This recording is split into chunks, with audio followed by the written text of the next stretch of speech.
그리스도의 이름으로 기도드립니다. 아멘. 오늘 하나님께서 우리에게 주시는 말씀 구약성경 266페이지 신명기 4장 9절에서 24절 말씀입니다.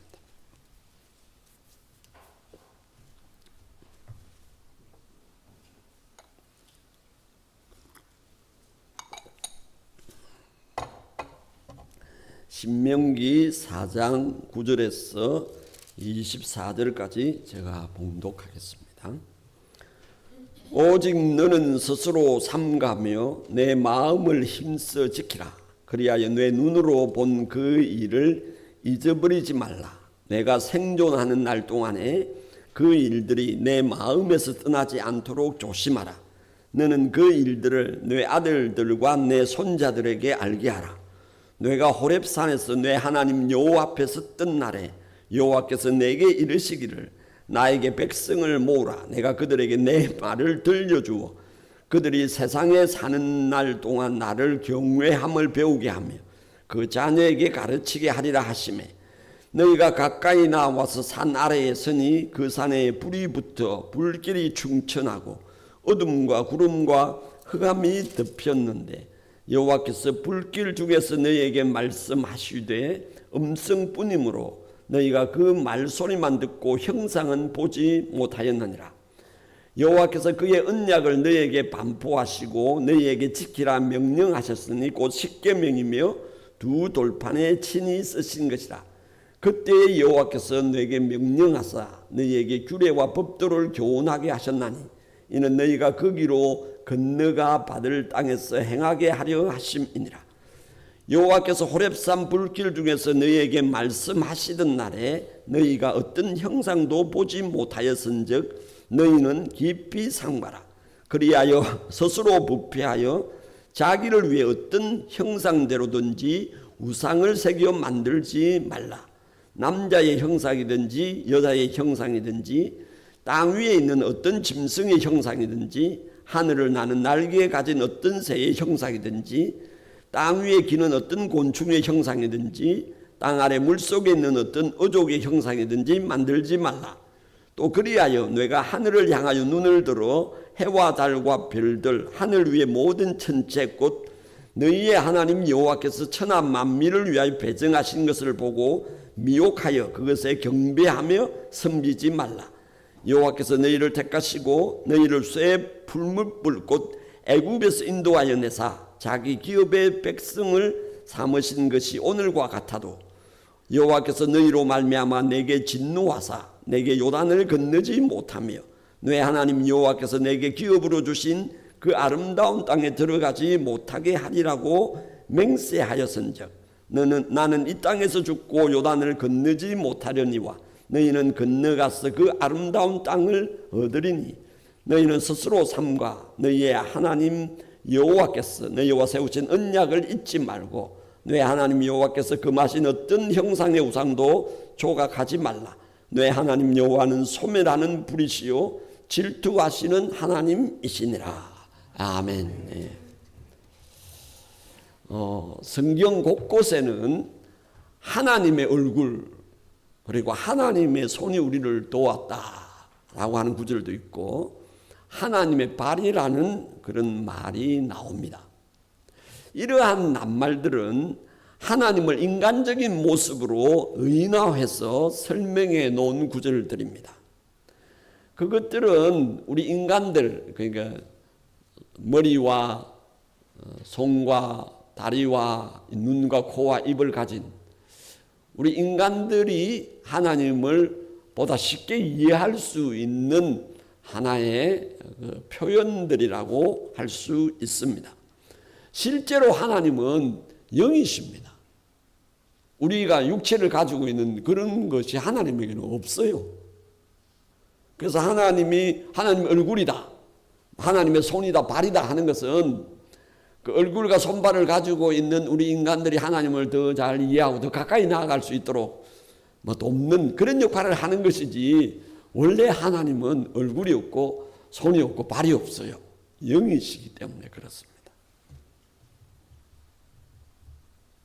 그 신명기 34장 10절에 모세가 하나님을 대면하였다는 말씀이 있지만 실제로 성경에 나오는 어느 누구도 하나님을 직접 본 사람은 아무도 없습니다. 하나님 얼굴이 없기 때문에 그렇습니다. 십계명 중 제2계명은 하나님을 잘못 표현하는 일을 금하고 있습니다. 제1계명과 제2계명의 차이점은 이것입니다. 이제 5장부터 10계명이 되거든, 10계명이 들어가거든요. 10계명의 서론적인 그 내용이 이제 신명기 4장이라고 할 수 있는데요. 그 10계명 가운데 첫째 계명은 하나님 말고 다른 것을 신으로 섬기는 것을 금합니다.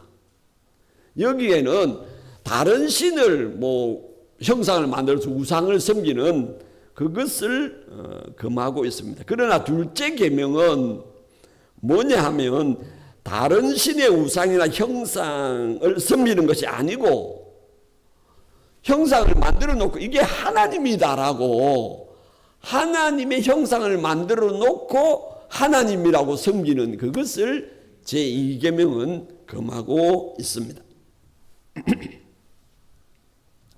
그러니까 하나님의 형상에 절하는 거예요.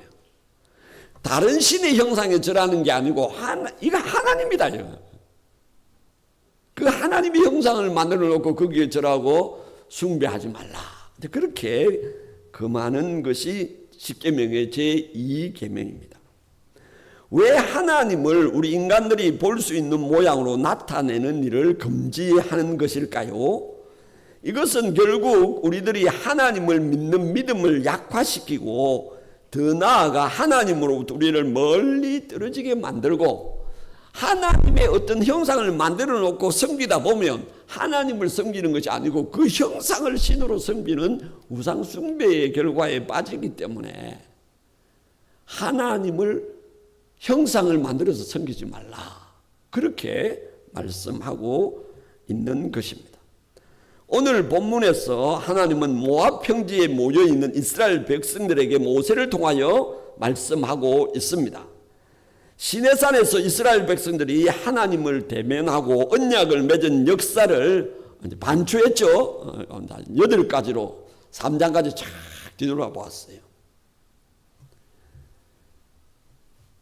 그러면서 이제 4장에 들어가서는 이제 2가지를 이제 강조하고 있는데 한 가지가 하나님을 섬기기 위해 어떤 형상도 만들지 말라고 그렇게 설명하고 있습니다. 이것은 우리가 잘 알고 있는 십계명 중 제2계명에 해당합니다. 광야 시절에 이스라엘 백성들은 금송아지를 만들어서 아론이 이게 너희들을 애굽에서 인도한 하나님이라고 그렇게 했지요. 그러니까 송아지를 금송아지를 만들어서 이것이 하나님이다. 바로 그것을 이제 하지 말라고 지금 말하는 거예요. 다른 신의 형상을 송아지로 만들어 놓고 섬기지 말라고 하는 것은 1계명이지만 하나님의 형상을 만들어 놓고 이거 하나님이다. 그렇게 섬기지 말라.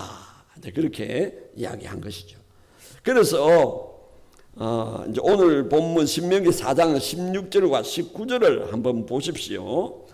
여러분 형상의 순서를 한번 눈여겨 보시기를 바랍니다. 제가 한번 읽어보겠습니다. 그리하여 스스로 부패하여 자기를 위하여 어떤 형상대로든지 우상을 새겨 만들지 말라.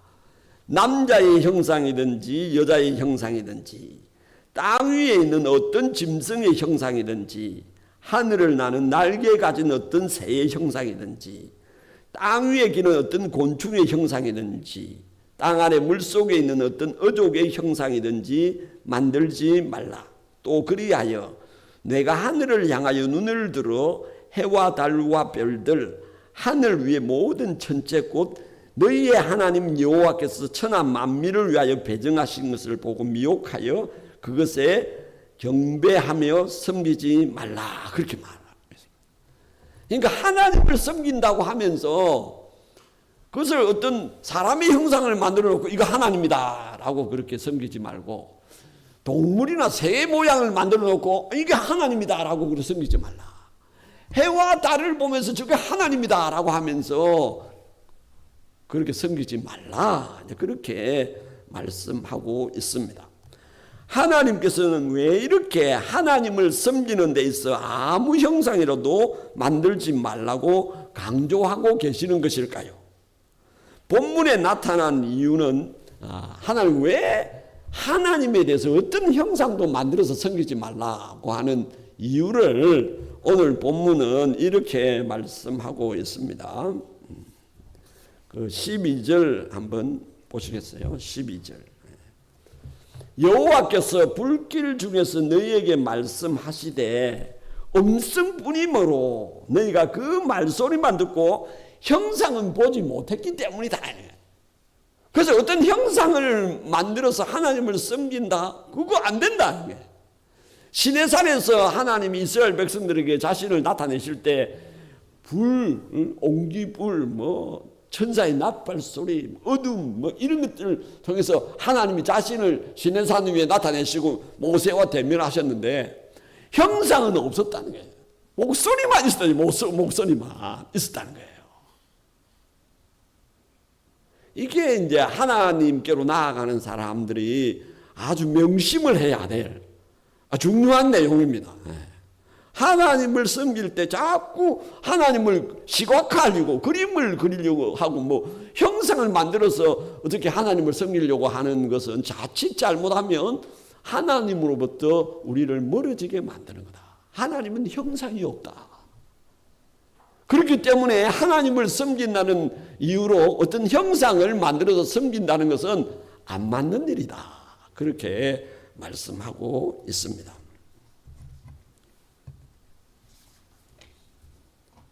15절도 한번 보시겠습니까?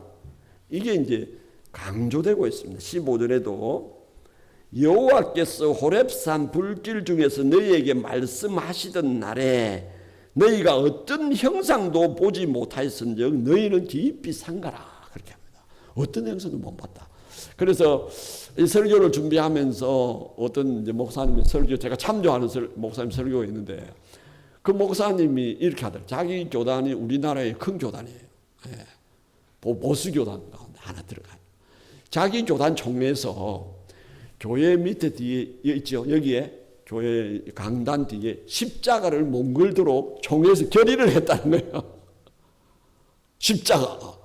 보통 교회 하면 요 뒤에 십자가가 있잖아요. 그런데 여러분 하여튼 하나님을 섬긴다고 하면서 어떤 물건 같은 거 형상 만들어서 가지 말라는 거예요. 그 십자가의 옛날에 여러분 이 영화를 보셨는지 모르겠는데 오웬인가 그런 제가 그 영화를 본 게 있어요. 그 캐톨릭의 신부들이 십자가를 딱 들고 나가면 귀신이 다 쫓겨나가요. 십자가가 마술적인 능력이 있는 거예요. 예. 십자가가 능력이 있는 겁니까? 그 나무 동가리가 아니지요. 하나님의 성령, 하나님의 예수 그리스도의 보혈, 그것이 능력이 있는 거지. 십자가가 무슨 능력이 있어요, 그죠? 그래서 이 십자가가 우리로 하여금 하나님께로 바르게 인도할 수도 있지만 잘못된 길로 인도할 수 있는 거예요. 그래서 아예 어떤 교단에서는 요 뒤에 십자가 달지 못하도록 총회에서 결의를 했다는 거예요. 성당에 가면 이 형상들이 굉장히 많아요. 저는 성인들을 섬기기 때문에 아주 놀라운 형상들을 많이 만들어 놔요. 성모 마리아도 상도 원래 성경대로 말하면 그런 상 만들어서 섬기면 안 되는 거예요. 사람의 형상을 만들어 섬기면 안 되는 거예요. 성모 마리아가 자신의 죄를 극복하고 구원받게 만들어주는 공덕을 더 있게 만들어주는 역할을 하기 때문에 성당에 간 사람은 성모 마리아에게 다 먼저 고개를 숙여 비는 거예요. 하나님은 사람의 형상을 만들지 말라 그랬다. 그런 거예요. 우리가 하나님 영이신 하나님을 섬길 때 아주 조심해야 될 그런 내용을 오늘 본문에 말씀합니다. 왜 하나님께서 이렇게 하실까요? 이유가 여러 가지들이 있는데 첫째는 하나님을 제한하기 때문에 그렇습니다. 하나님을 제한하기 때문에 그렇습니다. 우리 인간이 만든 형상을 예배에서 사용하지 말아야 하는 것은 하나님께서는 무제한적이지만 형상은 제한적이기 때문입니다. 하나님께서는 한계가 없으시므로 인간이 형상을 만들 때마다 그는 하나님을 제한함에 따라서 온전한 하나님을 부인하는 결과를 가져오게 되기 때문입니다. 하나님은 한계가 없어요. 우리는 돌이나 물감을 사용하여 하나님에 대한 우리 나름대로의 생각을 표현합니다. 왜냐하면 하나님은 아무 형상도 없으시고 하나님을 본 사람도 없기 때문입니다. 이스라엘 백성들은 그들이 호렙산에 있을 때 하나님의 목소리는 들었지만 하나님의 모양은 보지 못했습니다. 그렇다면 그들은 어떻게 하나님의 형상을 만들 수 있을까요? 하나님이 자기 형상을 보여주지 않았어요. 음성만 있었어요. 그러면 하나님에 대한 어떤 그림을 그리고 형상을 누구에서 나올 수밖에 없는 거예요. 인간에게서 나올 수밖에 없는 거예요. 인간의 생각이 하나님 이럴 거다라고 그림을 그리고 형상을 만드는 거예요. 하나님의 형상을 보여준 적이 없어요. 그러니까 어떤 하나님에 대한 어떤 형상을 만드는 인간의 산물이라는 거예요. 인간이 만들어낸 거라는 거예요. 하나님이 보여주신 것이 아니라는 거예요. 결국 하나님의 형상은 우리 인간 생각의 소산이고 우리 공상의 결과에 불과합니다. 바로 이것을 하나님께서 금하셨습니다. 하나님께서 자신을 계시한테 자신대로 섬겨야지 우리가 생각해내어 섬기는 것이 아니라는 거죠. 이게 하나님을 제한한다는 거예요. 형상을 딱 만드는 순간 우리 인간이 하나님 보여주도 않았는데 우리 인간의 생각, 상상을 가지고 하나님 이럴 것이다 고 만드는 순간 하나님은 그곳에 갇히는 거예요. 제한돼 버리는 거예요. 이게 상징이 주는 그 기능이에요. 그것 말고 더 이상은 생각을 못하게 형상을 만드는 거예요. 하나님을 생각하면 자꾸 그 형상이 떠오르는 거죠. 그러니까 제한해버린다는 거예요.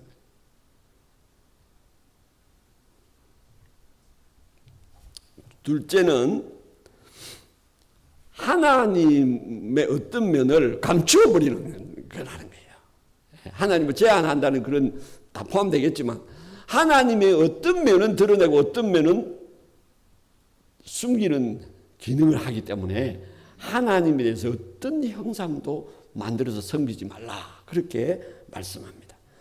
하나님의 형상이 가지고 있는 문제점은 그것들이 표면적으로는 하나님의 어떤 면모를 나타내기 위해서 만들어졌습니다. 그렇지만 그것들은 결국 그 형상을 통해 드러내는 하나님 말고 드러나지 않는 어떤 부분은 감추어버리는 결과를 가져오기 때문입니다.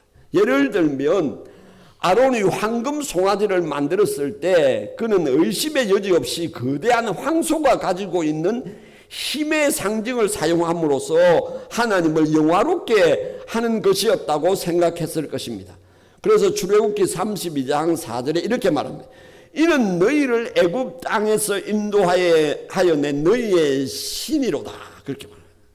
그러나 아론은 부지 중에 하나님을 가리고 깎아내리고 있었습니다. 어떻게 황소가, 그러니까 이제 애굽에서는 수송아지가 능력과 비옥의 상징이에요. 그러니까 하나님은 비옥한 풍성하게 하고 그 다음에 능력, 힘을 가진 존재, 이 송아지가 그걸 수송아지가 나타낸다 그래요. 그런데 그것은 나타내지만 어떻게 황소가 하나님의 도덕적인 뛰어나심, 부드러우심, 사랑과 은혜를 그 황소를 보는 사람이 알 수 있겠어요?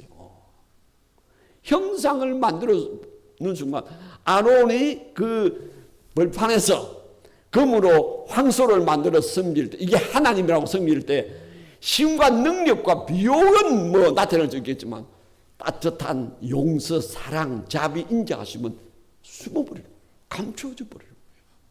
그래서 온전한 하나님을 드러낼 수 없다는 한계가 형상이 가지고 있는 약점입니다. 첫째는 제가 뭐라고 했어요? 하나님을 제한한다.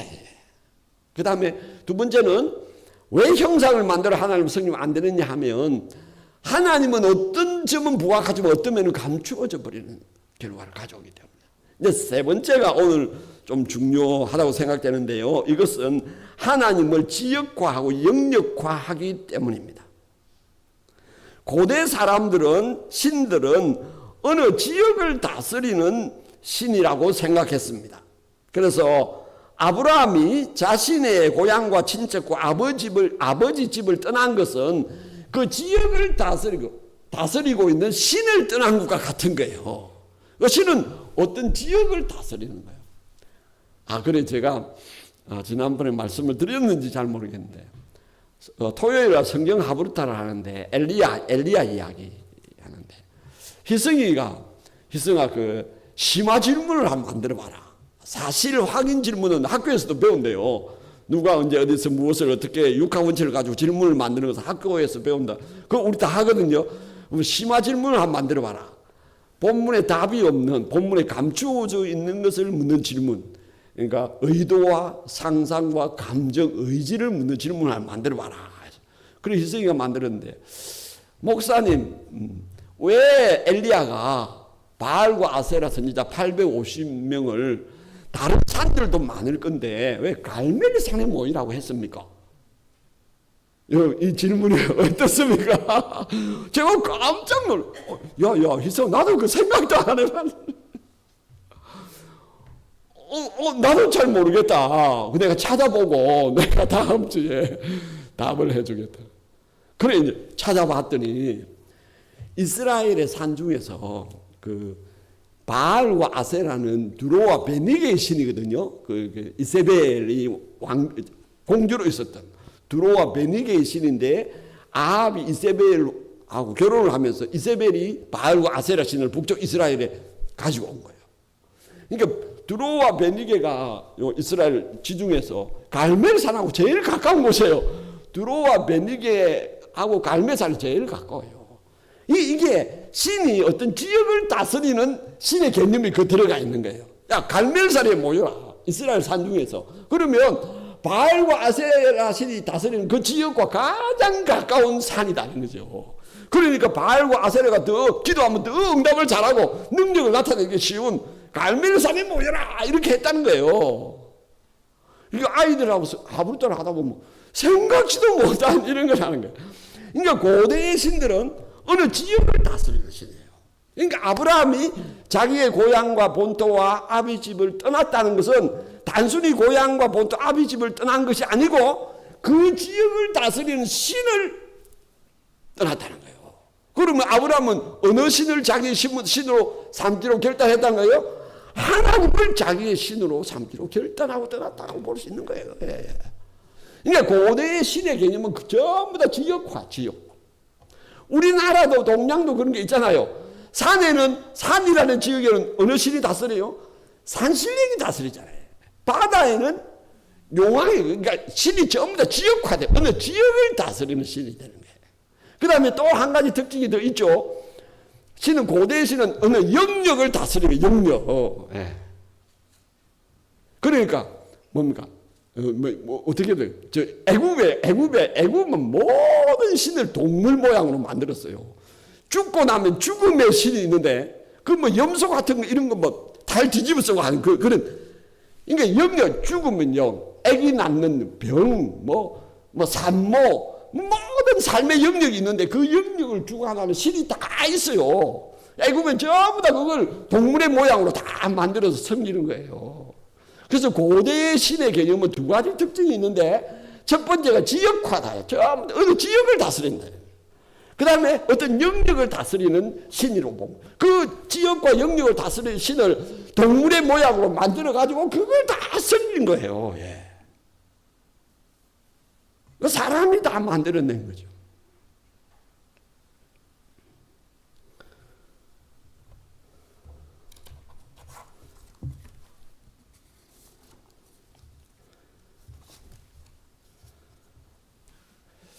이런 심의가 일반적인 상황에서 하나님을 어떤 형상으로 만들어 섬긴다면 어떤 결과를 가져오겠습니까? 형상은 인간의 창작물이에요. 인간이 만들어낸 거예요. 그래서 여러분 형상을 만들 때 인간이 뭘 보고 만들어내겠어요? 자연을 보고 만들어낼 수밖에 없는 거 아니에요. 예. 그러니까 하늘의 해달별을 보고 뭐 조금 변형을 하고 뭐 곤충을 보고 짐승을 보고 조금 변화시켜가지고 이게 하나님이라고 형상을 만드는 거예요. 그렇다면 하나님의 형상은 결국 하나님의 어떤 지역을 다스리는 신으로 전락하게 되고 삶의 어떤 영역만을 다스리는 신으로 전락하게 돼버리는 거예요. 그래서 형상을 만들면 안 돼요. 그래서 저도 이 교회당 건물을 꾸밀 때 이런 거 말고 다른 건 절대 안 붙이는 거예요. 예, 아무것도 안 붙이는 거예요. 예배하러 와가지고 자꾸 뭐 교회 행사가 이런 게 이번 달에 이런 게 있습니다. 그런 거 붙이면 안 돼요. 제가 볼 때는. 예배는 형상이 없는 하나님 앞에 우리를 다 서게 만드는 거예요. 아무 형상이 없는 거. 요것도 떼야 돼. 저 뒤에다 갖다 붙이다. 요 표 이것도. 예배할 때 이런 거 보면 되겠어요? 그 하나님을 생각해야지. 이런 거 생각하면 진실한 공동체 되나 안 되나 이래서 하면 예배 드릴 때 곤란하단 말이에요. 요것도 저 뒤에다 갖다 붙여놔야 돼. 이 앞에는 아무도 없어야 돼요. 이 오로지 이제 아무 형상이 없는 하나님 앞에 딱 서도록 교회당 분위기가 그렇게 만들어져야 돼요.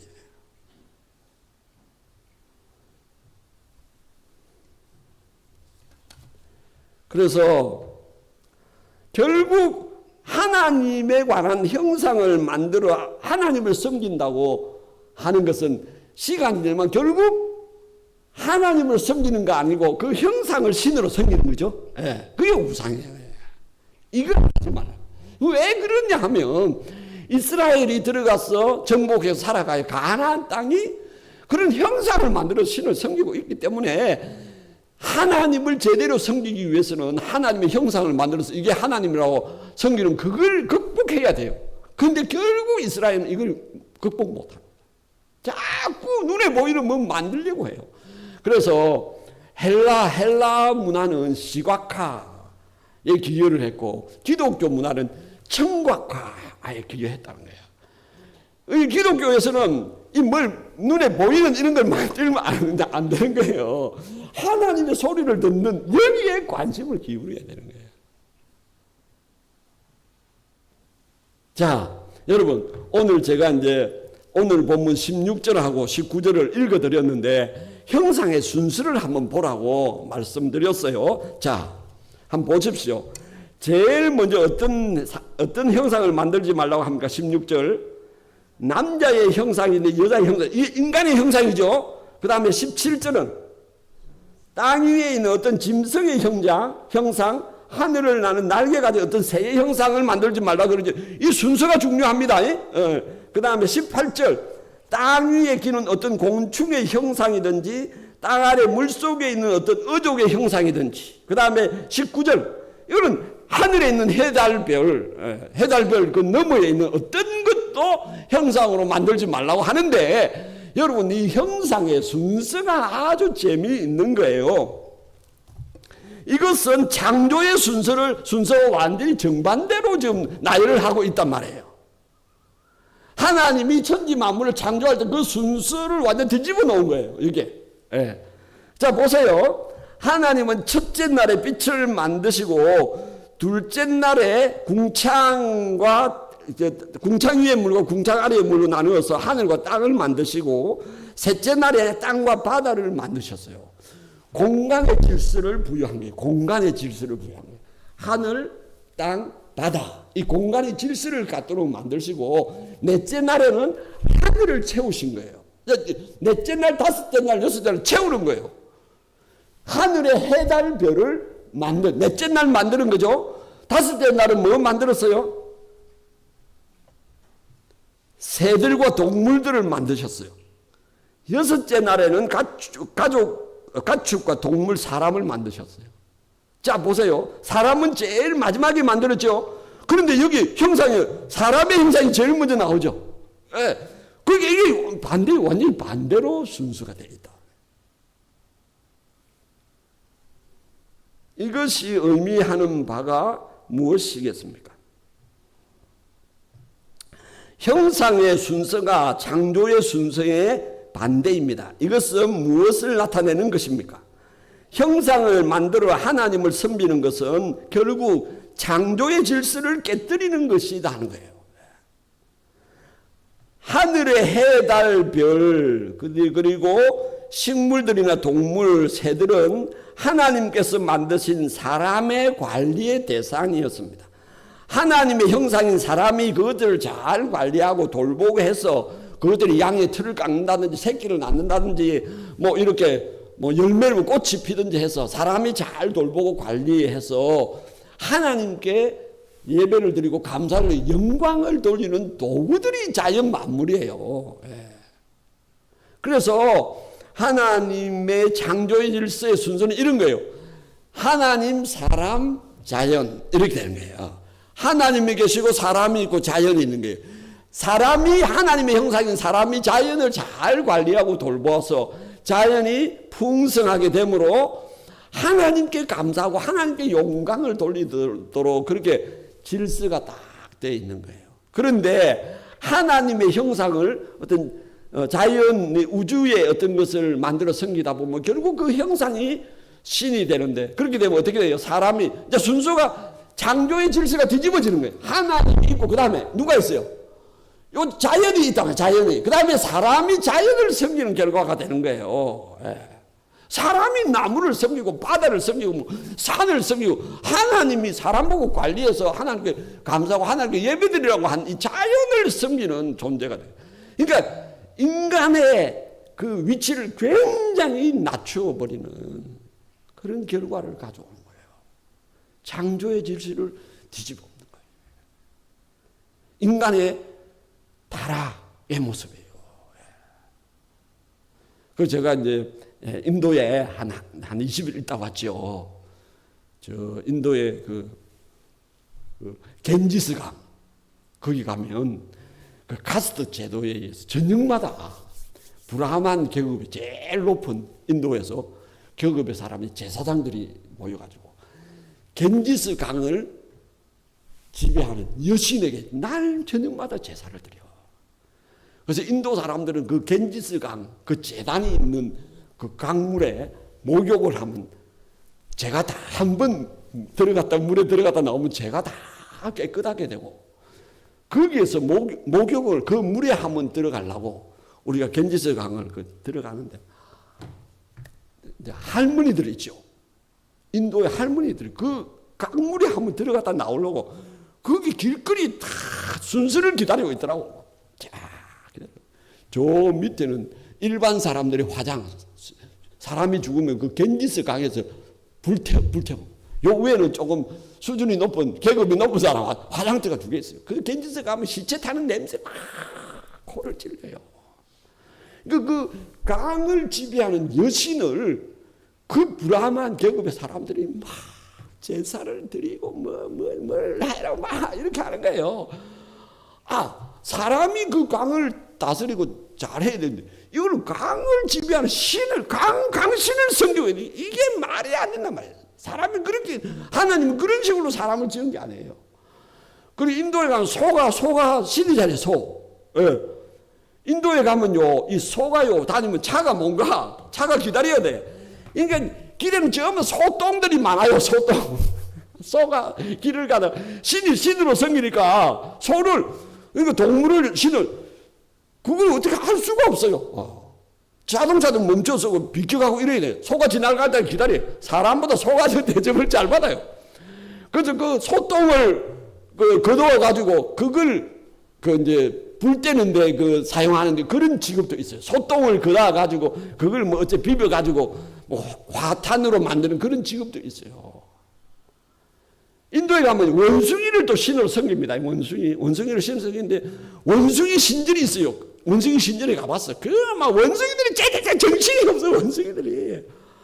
그렇게 그 동물들을 신으로 섬기고, 이 동물에 가서 뭘 소원을 비는 거예요. 우리나라 보름달 뜨면 달에게 소원을 빌고, 애기 낳기 위해서 삼신 할매한테 가서 막 빌고, 그렇게 하듯이 이 자연을 보고 다 빈단 말이에요. 인간의 위치가 자연보다 더 떨어진 거예요.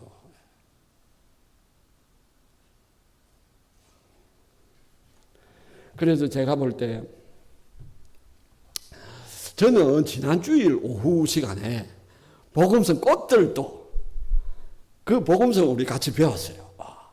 제가 그 곡을 선택한 이유가 있어요. 저는 이제 봄이 되면 이 꽃들이 참 정관이 정말 좋은 동네예요. 우리 교회 뒤사는 이번 주도 괜찮아요. 연록색이 참